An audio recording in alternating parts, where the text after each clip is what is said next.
말씀으로 세상을 여는 아침 동행 시간입니다.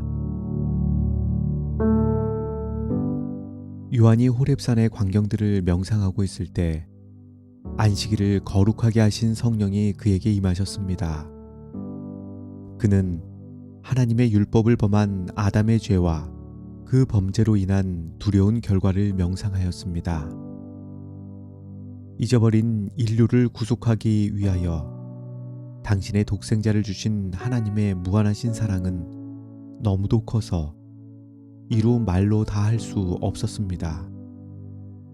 그는 편지 가운데 그 사랑을 나타내면서 교회와 세상이 그것을 보도록 부탁했습니다.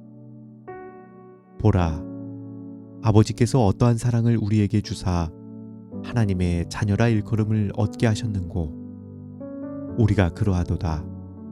그러므로 세상이 우리를 알지 못함은 그를 알지 못함이니라.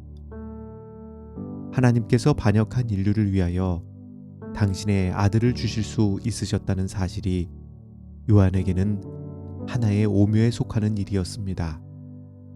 그래서 무한한 희생을 겪게 한 바로 그런 자들에 의하여 거절될 것인데도 하늘에서 그 같은 희생을 치르면서까지 구속의 경륜을 세웠다는 사실은 그를 놀라움에 사로잡히게 하였습니다.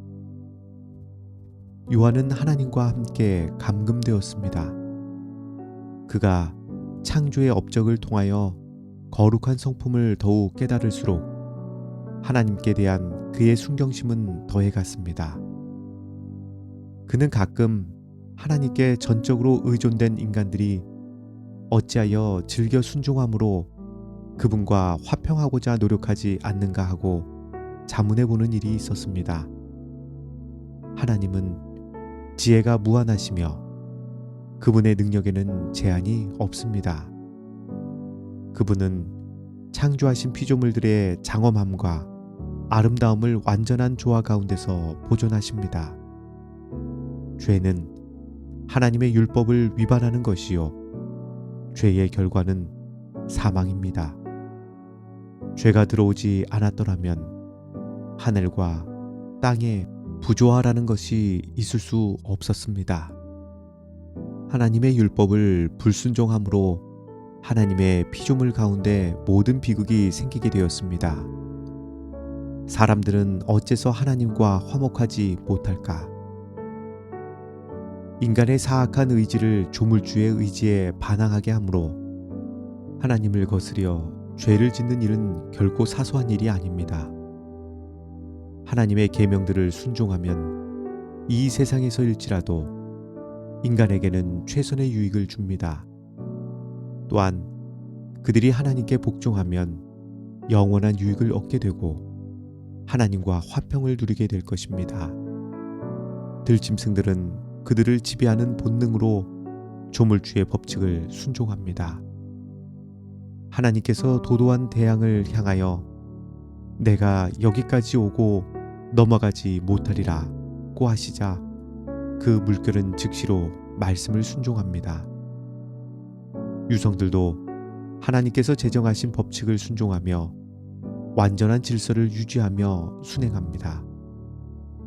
하나님께서 지상에 창조하신 모든 피조물 중에서 인간만이 반역했습니다.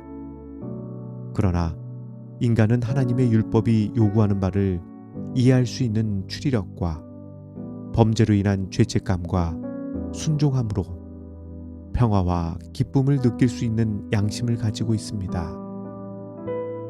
하나님께서는 인간을 순종할 수도 있고 불순종할 수도 있는 자율적 행위자로 만드셨습니다.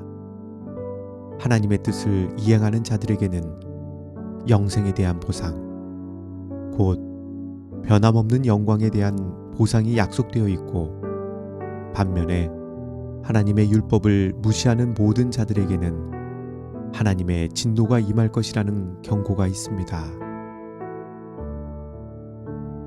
하늘에 계신 아버지 하나님, 하나님의 모든 말씀과 뜻에 순종하는 하루가 되길 원합니다.